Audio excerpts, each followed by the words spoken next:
نام کی کوئی چیز نہ ہو، یعنی جو صرف شکل سے انسان ہو، باقی انسانیت ان کے اندر نہ ہو۔ تاریخ میں یہ کہ 12 بندے ڈھونڈے گئے، تمام والیوں کو مختلف شہروں میں کہا گیا کہ یہ ڈھونڈے گئے اور 12 بندے ان کو ملے، یہ 12 لوگ لے کر آئے، پھر ان کا مقابلہ شروع ہوا، چاہیے ایک تھا اس کو، پھر وہ تلخ داستان ہے کہ اس نے کیا کیا کام کروایا، اور سب امتحانوں میں حجاج پاس ہوتا گیا۔ اس نے صفاقی اتنی دکھائی، یہی شخص پھر ان کے اقتدار کو مضبوط کرنے کا باعث بنا، اور اس نے اتنی دہشت قائم کی حجاج نے کہ عبد الملک کے نام سے کانپ جاتے تھے لوگ، اور حجاج کے نام سے روحیں نکل جاتی تھیں۔ یہ جو آج آپ کو ملتے ہیں سادات، ہر درے میں، ہر وادی میں مہاجر سادات، لوکل سادات نہ، لوکل سادات وہ سادات ہیں جو یہیں کے ہیں، مقامی ہیں، راجپوت تھے پہلے، کچھ اور تھے، اور مقامی سلسلوں سے ان کا تعلق تھا، ضرورت کے تحت حالات نے ان کو سید بنا دیا، محترم ہیں یہ بھی سارے۔ لیکن کچھ مہاجر سادات ہیں جو مدینے کے تھے رہنے والے اور عرب ہیں، لیکن انہیں اپنا وطن دیار چھوڑنا پڑا، اور ایران میں آ کے آباد ہو گئے، عراق میں جا کر آباد ہو گئے، اور ہندوستان آ کر آباد ہو گئے، افغانستان جا کر آباد ہو گئے، اور دیگر خطوں میں جہاں جہاں ان کو موقع ملا یہ پراکندہ ہو گئے۔ یہ نہ تجارت کے لیے آئے تھے، نہ ملازمت کے لیے آئے تھے، نہ یہ ابن بطوطہ کی طرح ایشیا دیکھنے آئے تھے، یہ جان کی امان لینے آئے تھے، پناہ لینے آئے تھے، جان بچانے آئے تھے۔ کس کے شر سے؟ حجاج ابن یوسف کے شر سے۔ حجاج نے اعلان کر رکھا تھا جو سید پکڑ کے دو گے اولاد علی و فاطمہ، اس کو انعام دیتا تھا، وہ خصوصی انعام دیتا تھا، لہذا لوگوں نے اس وقت درآمد کا ذریعہ بنا لیا سید پکڑ کے حجاج کے حوالے کرنا۔ دستے گروہ بنائے ہوئے تھے لوگوں نے، بے روزگار لوگوں نے، عربوں نے، بدوؤں نے، باقی اپنے کھیتی باڑی باغبانی کام کاج چھوڑ کے، چونکہ اس میں اتنا پیسہ نہیں تھا جتنا سید پکڑنے میں پیسہ تھا۔ علوی کو پکڑ کر، علوی اولاد علی علیہ السلام، علوی کو پکڑ کر حکومت کے حوالے کرنے میں جتنا مالی فائدہ ہوتا تھا، اس وجہ سے یہ آپ کو، اور ایسی ایسی جگہوں پہ سید آ کے پناہ لی کہ جہاں مثلا آپ دیکھیں ابھی زیادہ تر کشمیر میں ہیں، کشمیر سے پھیلے ہیں، پھر آگے زیادہ تر کشمیر میں آئے ہیں، سندھ میں آئے ہیں، وہاں سے آگے پھر پھیلنا، وہاں بھی غیر آباد جگہوں پر، جنگلوں میں جہاں اس وقت مقامی لوگ نہیں رہتے تھے، سید جا کے اپنی جھگی وہاں بناتا تھا، چونکہ اتنا خوف تھا ان کے اندر کہ اگر حجاج پیچھا کرتا تھا، یوں نہیں کہ اگر سید بھاگ گئے تو وہ کہتا تھا چلو بھاگ گئے چھوڑ دو، وہ پیچھے بھیجتا تھا، دستے بھیجتا تھا سادات کو پکڑنے کے لیے۔ اور یہ تو آپ نے سنا ہوا ہے پاکستان میں کہ محمد بن قاسم بھی اسی مہم کے لیے روانہ کیا گیا تھا، بعد میں آ کر اور قضایا بھی اتفاق ہوئے، وہ سادات کے تعاقب میں بھیجا جاتا تھا انہیں معلوم تھا، رسول اللہ کی احادیث ان کے پاس تھیں۔ جس طرح آج امریکہ، اسرائیل، پوری تیاری ان کی، اور بن سلمان نے تو کھل کے ان کے اپنا جو M B C T V ہے اس کے اوپر اس نے اپنے انٹرویو میں کہا تھا اقتدار کے آغاز میں کہ ایران کے دشمن ہم اس وجہ سے ہیں اور ایران کے خلاف ہیں اور ایران کو ختم کرنا ہے چونکہ یہ مہدویت کے قائل ہیں، اور مہدویت کا مطلب یہ ہے کہ تشیع کے پاس ایسی ڈکٹرائن ہے سیاسی کہ جس میں مہدی کا ظہور ہوگا اور یہ ساری زمین پر قبضہ کر لیں گے، اور ظہور بھی کعبہ سے ہوگا، اس کو روکنا ہے ہم نے۔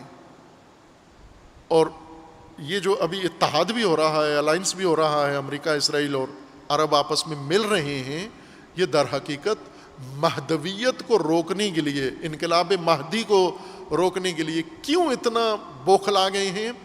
چونکہ انقلاب امام خمینی سے ان کو یقین ہو گیا ہے کہ انقلاب مہدی ضرور ہوگا، حزب اللہ کو دیکھ کر ان کے دل میں پکی ہو گئی ہے یہ بات، بیٹھ گئی ہے کہ ضرور مہدی ضرور آئیں گے. چونکہ جب مہدی نہیں ہے، ابھی ظہور نہیں کیا، اور یہ ان کے ماننے والے ہیں اس عزم و حوصلے اور اعتقاد کے ساتھ، تو اگر وہ آ گئے تو پھر صورتحال کیا ہوگی؟ ہم سے یہ کنٹرول نہیں ہوتے، ساری عرب و غرب و اسرائیل مل کر یہ ایک جماعت لبنان کی ہم سے قابو میں نہیں آتی، تو جب وہ آئیں گے تو پوری دنیا ان کے ساتھ ہوگی، تو پھر ان پر کیسے غلبہ پائیں گے؟ لہٰذا ابھی سے انہوں نے تیاریاں شروع کر دی ہیں، باقاعدہ مطالعات ہیں، اسٹریٹجی ہے، فلمیں بنا کے پھر اس کے مطابق یہ ریہرسل کر رہے ہیں اس طرح کی کہ مہدی کے ظہور کو کیسے روکنا ہے. صرف مطمئن پوری دنیا میں جو طبقہ کہ نہیں آئیں گے مہدی، وہ پاکستان کے شیعہ ہیں، جنہیں بالکل 100% یقین ہے کہ نہیں آئیں گے، ہم ہی ہیں اور یہی نظام چلے گا اور اسی طرح ہمارا ہی کاروبار ہے آگے. ان کو پورا تسلی ہے کہ نہیں آئیں گے، چونکہ تیاری سے لگتا ہے کہ انہیں کوئی تیاری نہیں ہے. وہ کسی نے بارشیں نہیں ہوتی تھیں کسی ملک میں، کسی شہر میں، تو لوگ اس شہر کے عالم دین کے پاس آئے، بڑے مقدس متقی پرہیزگار عالم کے پاس آئے کہ جی آپ دعا کریں اور نماز پڑھیں، استسقا بارش کی نماز پڑھیں تاکہ بارش ہو. انہوں نے اعلان کر دیا کہ کل سارے صحرا میں آ جاؤ، نماز پڑھتے ہیں بارش کے لیے. طلب باران کی نماز استسقا کہلاتی ہے. اس کا خاص ایک انداز ہے کہ ننگے پاؤں جانا ہے، الٹے کپڑے پہن کے جانا ہے، ننگے سر جانا ہے سب نے، اور صحرا میں جا کر نماز پڑھنی ہے. انہوں نے کہا اسی طرح کے حلیے میں سارے آ جاؤ. سب آ گئے نماز پڑھنے کے لیے. تو مولانا نے ان کو جب دیکھا کہ آپ کس لیے آئے ہو، کہا نماز پڑھنے کے لیے. کس نماز کے لیے؟ کہا نماز باران، بارش برسنے کی نماز کے لیے. بارش نہیں ہو رہی، ملک خشک ہو گیا ہے. تو انہوں نے کہا آپ کو یقین ہے کہ اس نماز سے بارش ہوگی؟ تو کہنے لگے ہاں ہمیں یقین ہے، پورا عقیدہ ہے. تو انہوں نے کہا پھر چھتریاں کیوں نہیں لائے ساتھ؟ اگر آپ کو یقین ہے کہ بارش نے ہونا ہے تو پھر چھتریاں کیوں نہیں لائے؟ تیاری کر کے کیوں نہیں آئے کہ واپسی بارش میں ہونی ہے؟ اس کا مطلب ہے ایسے آپ چھکا پھینکنے آئے ہو، ٹاسک کرنے آئے ہو، جیسے کرتے ہو نا استخارہ، کہ نکالتے ہیں نماز بھی پڑھ لیتے ہیں، اگر ہو گئی تو ہو گئی، نہیں ہوئی تو کچھ نقصان تو نہیں ہوگا. تو آپ قسمت آزمائی کے لیے آئے ہو، آپ کو یقین نہیں ہے.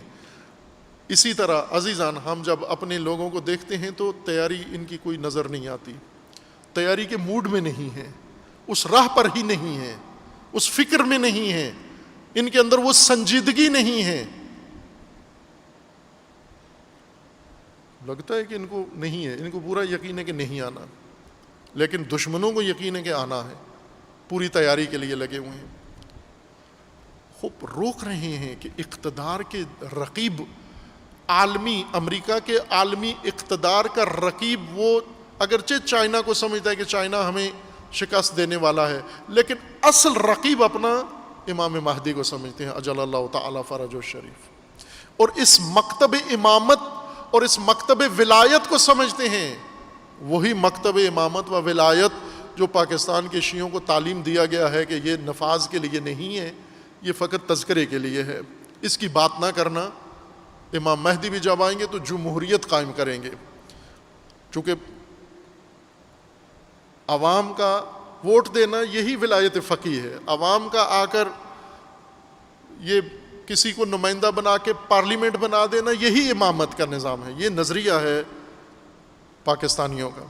وہ ظاہر ہے کہ مطمئن ہے کہ کوئی خبر نہیں ہے، کوئی خطر نہیں ہے، لیکن جنہیں ہے وہ متوجہ ہیں. امام مہدی کو دور رکھنا ہے اور امام مہدی کے نظریے کے لوگوں کو میدان سے خارج کرنا ہے. کیسے خارج کریں؟ تہمت سے، بہتان سے. اس وقت ایران امریکہ کے نزدیک، اسرائیل کے نزدیک اور عربوں کے نزدیک ایران سب سے بڑا خطرہ ہے. ایران سب سے زیادہ خطرناک. کیوں ایران ہے؟ اس لیے انہیں پتہ ہے کہ یہی ایسا نظریہ ہے جس سے ان سب کے اقتدار کا خاتمہ ہو سکتا ہے. صرف وہیں یہ نظریہ پایا جاتا ہے. باقی ساری دنیا ٹھیک ہے، ایران بہت خراب ہے.